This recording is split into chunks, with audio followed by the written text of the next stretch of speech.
Hi everybody, this is Jimmy Egan, head of school at Synapse School with a Friday update. And almost every Friday I say how beautiful it is outside, right? I live in Menlo Park. We're all here in Silicon Valley. It may be one of the, certainly I think in America, maybe the best microclimate. It's super, I think that's one of the reasons they started Stanford where it is. It's like this incredible climate. Today, it's not a beautiful day. I guess you can interpret it how you want to, but for me, it's pouring rain. I'm using the light from in the side of the room because it's so dark out. And who cares, right? We had a great day today, and I'm gonna tell you a little bit about what's going on in admissions in terms of our 8th graders getting ready to go to high school. That whole process is happening now. I'm gonna explain it.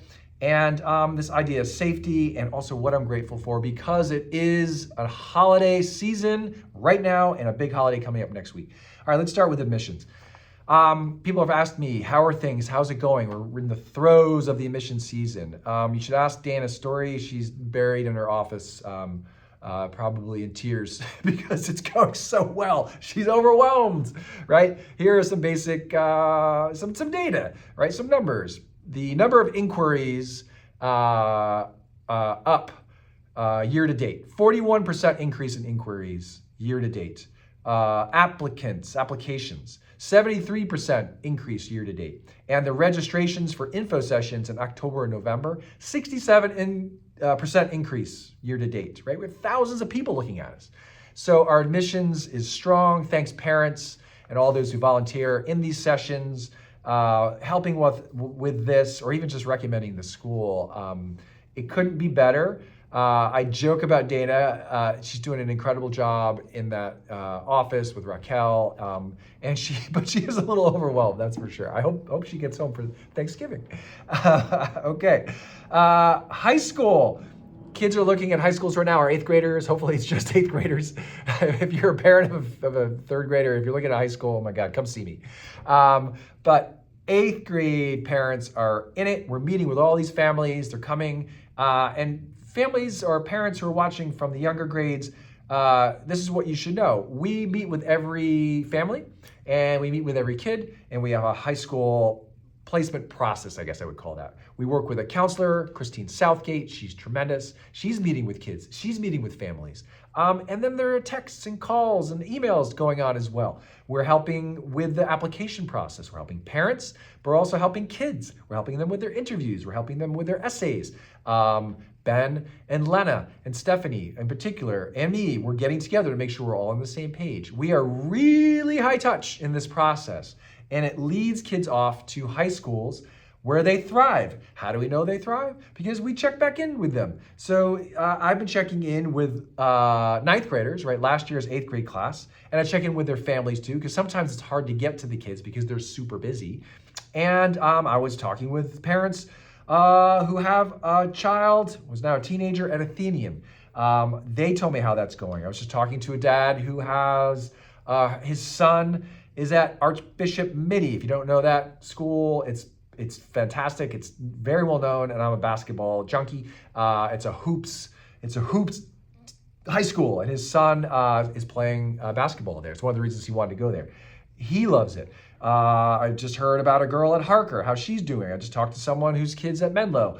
How I heard they're doing well. I talked to a family whose son is at Sacred Heart. These are all kids who are 9th graders, okay? Great. Talked to a dad, or he was texting with a dad whose son is at Priory. Loves it. Misses Synapse, but loves it. Ran into a family in Palo Alto whose kids are at Nueva. How are those girls doing? They're doing great. So our kids are prepared. They're going to an assortment of schools, as you can see, right? These are private schools that stretch from the East Bay all the way to the South Bay. But we've got kids at Pali too who are doing super well. I just heard about a student who is at DTech who loves it. So we're not only high touch in the process right now as they get ready to go, but we're also tracking them afterwards too. If you want a complete list of the high schools, this isn't the complete one. This is just some of the top of mind schools of kids who are 9th graders, but you can read The Optimists. There's the upcoming issue, has a complete list of where last year's class has matriculated into, as well as all the high schools our kids have gone to, and the colleges, because I was thinking of colleges too. My daughter's at college. These are kids who are Synapse grads. Where do they go to college? I was just talking about a kid at Wash U doing well, Cal Poly, Stanford, Cal. I talked to one girl from Cal who really misses our school quite a bit, that she wants to come back here and volunteer when she doesn't have classes. UCLA, Michigan, Northeastern, Georgetown. I was at Cornell visiting my daughter, ran into another kid who she said, hey, guess who's here? Henry, who was a graduate the same year she was. And just talked to a mom whose son is at Dartmouth, who's thriving. Another mom whose son's at Tulane, coming back for the holidays, thriving. So we're keeping track and keeping tabs of the kids. So whatever nervous energy you may have about it, those who have kids in the younger grades, just read The Optimist or come talk to me, and be careful of the WhatsApp groups. I'll leave it at that.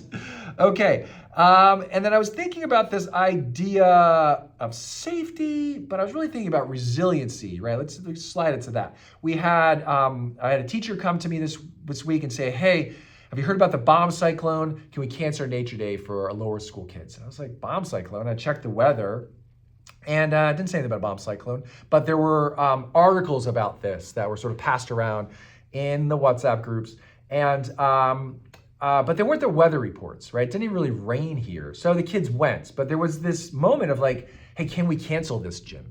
So I had to push back against it. No problem. Kids had a great time. Today, kids went out to Mavericks in the middle school, not the lower school kids, but they do this incredible project and lesson or unit with a surfer scientists that are out there. It's really cool. And there was some like, hey, should we go? But it wasn't as, the teacher wasn't as demonstrative as sort of with the lower school kids, with the teachers there. And so we decided to go, but it was really raining, so they came back a little early. But I was talking to one of the teachers that went out there, and he said, oh man, it was awesome. It was intense. It was downpour, but it was a great dress rehearsal for the trip to Alaska the 8th graders are going to be going on in the spring. And I think he's right? And so what we are doing here, parents, is we're, with our nature program, with our expedition program, and with some of these field trips, is not only we are exposing them to the natural environment that is incredible right here in the Bay Area, like world famous, right? Beaches and mountains and deserts and redwoods, the bay, it's unbelievable. So we want them to experience that. And we're also giving them an opportunity to test their emotional resiliency. That's a huge piece of this. And the natural world can really do a great job of this in a sort of a real-time way, particularly when the weather is like it is today. And so I think parents, you want to make sure your kids experience some discomfort, experience some friction along the way, not have everything go their way. It's really not a big deal if their feet get wet, because later in life, right, if they can deal with that discomfort, they may be able to deal with application to a high school that maybe doesn't yield a result that they wanted. Or when they get deep into high school, for example, they don't get the lead part in a play, or don't make that basketball team, right? You want them to experience some discomfort. It's okay. And that's a big piece of what we do with kids outdoors, but also during the day here at school. We really value mistakes. We really value discomfort and a little bit of friction for kids, because that leads to growth. So I'm not suggesting we put kids into environments where they're going to be unsafe. We would never take kindergartners out to Mavericks today, right?